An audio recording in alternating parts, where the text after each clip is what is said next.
howdy everybody, and welcome back to the railroad. Here you see our shop Cat Gracie getting settled in the new shop, and we're stoked to have her around. We haven't seen any mice in the shop since she's been hanging out with us, and that has been a real pleasure. But today we're here to talk about something real fun, which is the addition of a whole new side of the railroad, kind of a new chapter for the railroad, which is the addition of 7.5-inch gauge to the property. This has kind of always been in the plans, but I kind of, after losing my dad, that was just such a kind of a surprise thing for everybody, and it kind of really just made me think about where I'm spending my time. What do I want to be doing? And ultimately, I just had a lot going on during this time, and I found myself wanting to be outside with a shovel and a pickaxe, just hammering the ground. And it was nice, we had a beautiful fall last year, and I was just thinking about, life is short. Life isn't getting any longer, all that stuff. And if I'm going to spend this time anywhere, I might as well do this before my back starts hurting anymore, basically. So, I really kind of enjoyed the fall, starting to hand grade all this, this sort of whole area for the unloading spur for the new 7.5-inch gauge line, as well as sort of the location of where this new engine house is going to go. So, this whole kind of thing is basically the result of a leap of faith, of me just kind of saying, hey, there's a locomotive for sale right now, and I basically can't afford it, but this is kind of something that I'm going to want to do. And so I reached out, and pretty quickly I realized that I was going to need a place to put this locomotive. And I actually have you guys may know, a 7.25-inch gauge Atlantic that's in the shop, and she's in need of a little work. I mean, basically all of my stuff is operational. It's just I'd like to run it when it runs a little bit better. So there's that, and I have one other example like that of locomotives, Hardwick number 790, that they'll run tomorrow if I want them to, but I'm just kind of holding off and working on the railroad to suit the locomotives a little bit better when they're ready to go as well. So a couple things I do just want to mention. I'm trying to also do this all in one take, so I apologize if my audio is a little scattered here, but all these ties basically are cut from scrap wood. I am not ashamed to admit that I went dumpster diving for this siding. I'm in Nashville. There is scrap wood everywhere. There's new construction homes going up everywhere you look, and this wood was in my neighborhood. It was sticking out of a dumpster. So one night, I sure enough did put a safety orange vest on and just went and filled up my truck with 2x4s. And like I said, no shame. I got a free siding out of it.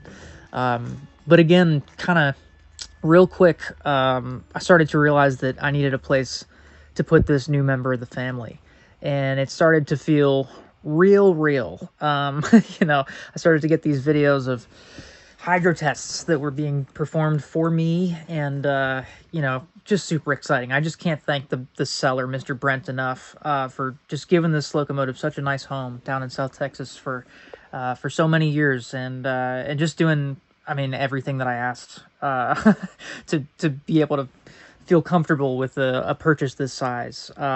This locomotive is such a sweetheart, and like I said, I just went into overdrive designing this engine shed. From the time you're seeing right now to the locomotive arriving, I had exactly 3.5 days. The locomotive was arriving on, midday, sort of early afternoon on the 4th day. So I kind of, very similar to the requirements I had for the Highline engine house, the 3.5-inch gauge engine house that we built, or that little dog house, whatever we want to call it.